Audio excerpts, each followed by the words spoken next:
Ian Parker will join us as well to preview UFC 291 taking place in Salt Lake City coming up. So we're going to get you locked and loaded NFL and UFC, but let's bring in Seth. Seth, welcome in. I know you've got a much anticipated, exciting column that's going to drop soon on ESPN.com talking about the NFL sack prop bets that we can dive into. As we know, training camps are in full effect right now. So let's dive into it, and let's start with the dude that's on my shirt. And of course, that's Hutchinson, number one pick for the Detroit Lions last season. High expectations then, high expectations now. 9.5 sacks last season. His total is 10.5 heading into this season. So what side are you on here? Oh man, I hate to throw some cold water on him after I see you've got that great shirt on, but I'm slowing down the hype train here on Aiden Hutchinson. Yeah, 9.5 sacks. Like you mentioned, I'm on the under. I've got a projection here about 7.4 for Hutchinson. The big reason why is his pass rush win rate was a lot worse than you might have thought last season, just 12%. That's the rate at which he beats his blocker within 2.5 seconds. 16% is average for an edge rusher, 12% obviously below average. Trayvon Walker, who we all thought of as a disaster last season, was just at 10%. So Hutchinson wasn't that much better than him. And by and large, when we see the big sack numbers, it tends to be guys that get the win rates. Yeah, sometimes you can have an exception, but I think the odds are really on our favor fading Hutchinson based on that 4 win rate. You know, Seth, a lot of hefty expectations for that Detroit Lions team. In fact, we heard Dan Campbell come out last week and say, wait, slow your roll. We don't like to be on the hype train. It's going to be interesting to see how they do this year in their division with no Aaron Rodgers. Matthew Judon, okay, over under 11.5 sacks. As we know, he's with the Patriots now. 15.5 last year. Can he build on that or no? We've got a theme here. I'm going under again, and it's a couple of different reasons here. This time, yeah, same, just like with Hutchinson, his win rate's not that great, just 13%. But a key factor here for Judon is that the quarterbacks he's facing. One of the things that we know about sacks is that they're often quarterback driven. And one of the things I account for in the model is which quarterbacks you're going to face. There's a huge difference in what we expect when you're facing Patrick Mahomes versus Justin Fields. Against Fields, you're going to have tons of sacks. With Mahomes, you'll never get him. On the Patriots schedule, you do have Mahomes, but you also have guys like Tua Tagovailoa twice. He doesn't take very many sacks. Aaron Rodgers on their schedule twice. He doesn't take very many sacks. And that is a factor working against Judon, and one of the reasons why I've got him at just 9 sacks this year, as opposed to, like you said, the 11.5 line that they've got going on. All right, let's talk about Zadarius Smith, right? He's now with the Browns, his 4th team.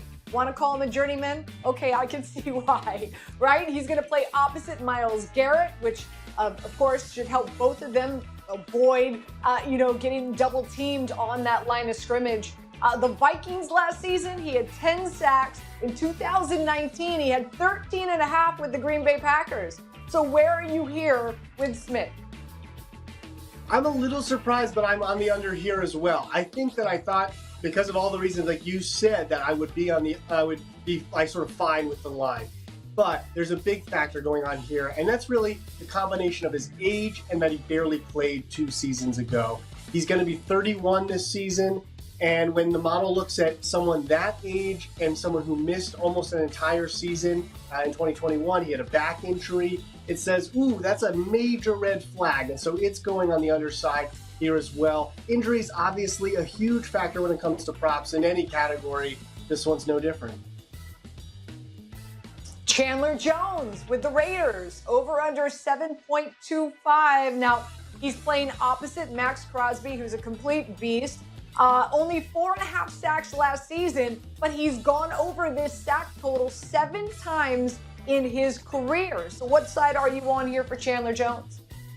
Yeah, but he's never been 33 in any of those seasons when he went over that total. And so that's why I am, again, on the under here with Jones. Look, a year ago, I went on Daily Wager. I said my favorite bet in the entire board, any type, anything for the 2022 season is Chandler Jones under 11 sacks. I cannot believe it was that high at the time. I still think he's getting a lot of respect for his name in this total, even though it's come down quite a bit. Jones, we're talking about a 33-year-old off a 4.5 sack season. Nothing about his underlying numbers suggests that he is the player that he once was. Obviously, a great pass rusher in his heyday, but no, we're going under Chandler Jones here at 7.25. All right, let's talk about a team that's about, I don't know, a driving wedge. A driver, not a driving wedge, a driver from where I am right now, and that's the Giants, right? You've got Kayvon Thibodeau, over under 5.75 sacks, played 14 games for the Giants last season. Don't forget, coming into the year, he tweaked his knee in preseason. He had 4 sacks. 4 sacks. There's some, I'm telling you, me being here in New York, there's some hefty expectations for him in this defense coming in. So are you on the over or the under here, Seth? Okay, Anita, listen, you can probably tell based on my 4 sport picks here, right? I'm usually on the unders on these bets.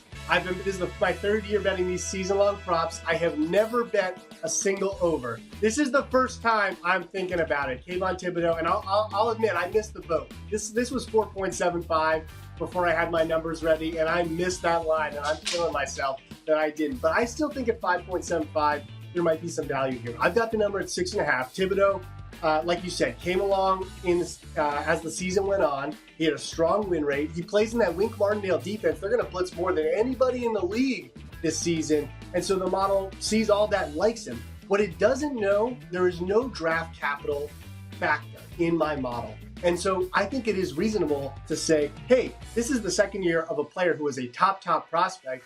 You can reasonably assume that he's going to be improving or playing at least as well as he did a year ago. Given all of that, I think that probably over is the right side here with Thibodeau. The model likes it as is, not even knowing where he was drafted.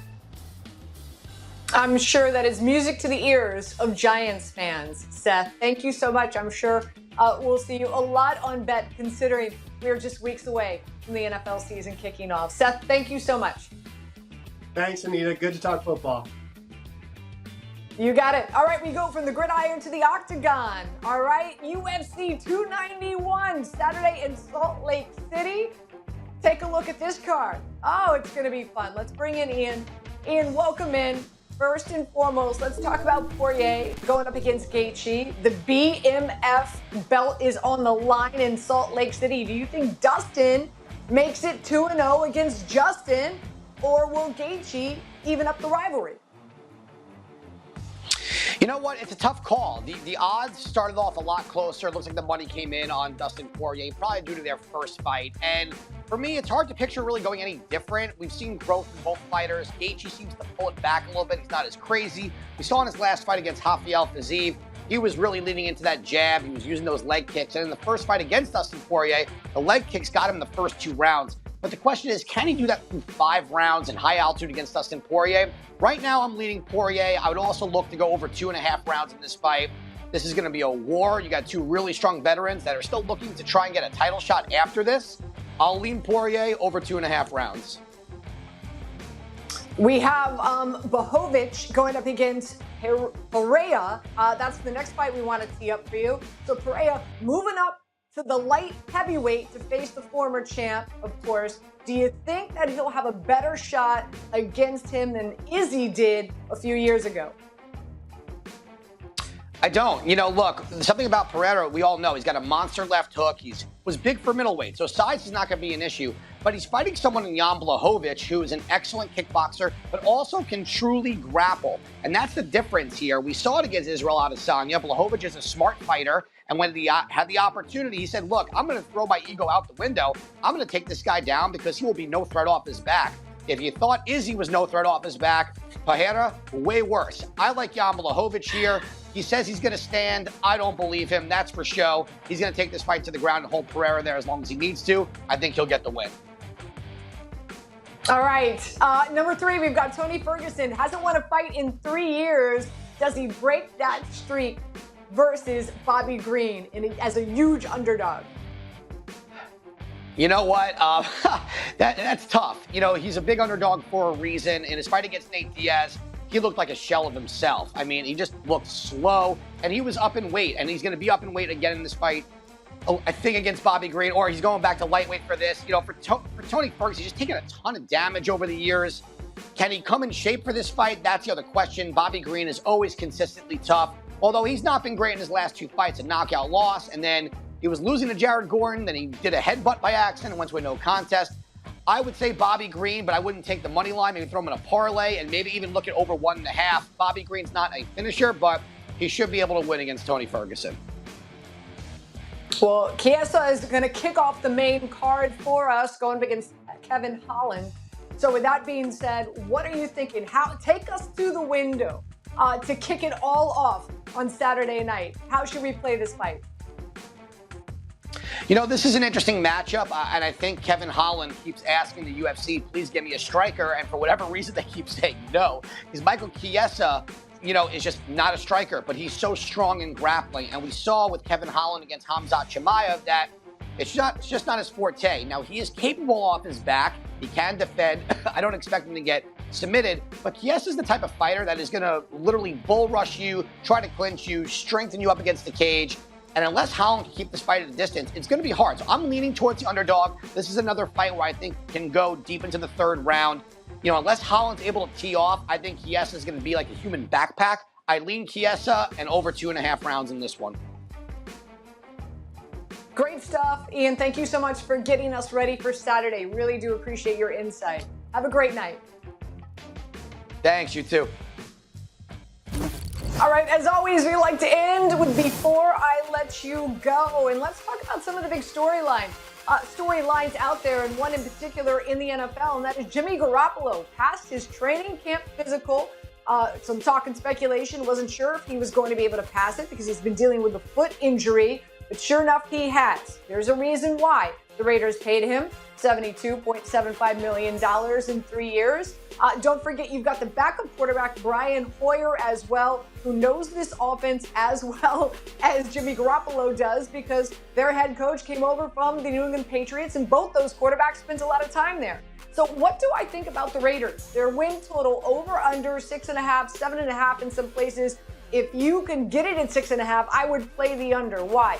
I do like Jimmy Garoppolo, but boy, this AFC West schedule is just absolutely brutal this season. As a whole, that division has the second most difficult. It's the largest jump in regard to how difficult their schedule is this year compared to last year. And they're going to be having to go up against the AFC East, and that's going to be a really competitive division as well. Also, I'm seeing some regression here in the luck department for the Raiders, okay? Field goals as well as fumble recovery, they were extremely lucky last season. And a lot of times you don't see that trend in back-to-back seasons. Also, Jimmy Garoppolo reuniting with Josh McDaniels, like I said, he completed 71% of his passes, had a rating of 119, a record of 38-17 and 55 starts with the 49ers. He goes from one very good, obviously, offensive coordinator to another. He's got a plethora of weapons that he's working with. Davante Adams, Jacoby Myers, Hunter Renfrow.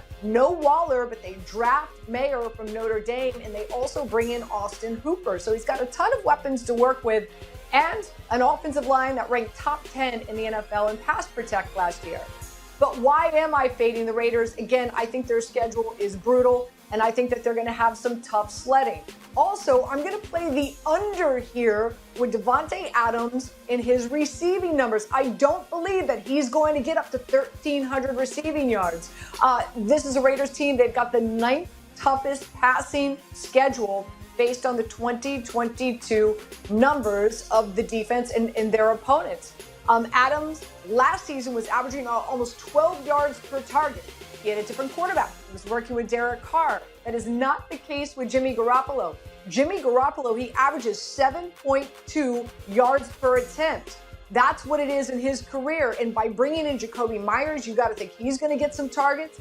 He averages a 22% target share in his time with the Patriots, and Josh knows him very well. He's going to be a big part of that offense, along with Hunter Renfrow. And I wouldn't be surprised if we see a lot of 12 personnel, which means that they're going to have 2 tight ends on the field, and potentially with Meyer and Hooper going out to receive some passes. So And keep in mind, Adams will turn 32 in December, and that's around the time that we see some regression when it comes to wide receivers in that age in the NFL. So for all those reasons, not to be a negative Nelly, but I'm going under the win total for the Raiders, and also I'm going under the receiving yards for Davante Adams coming into this season.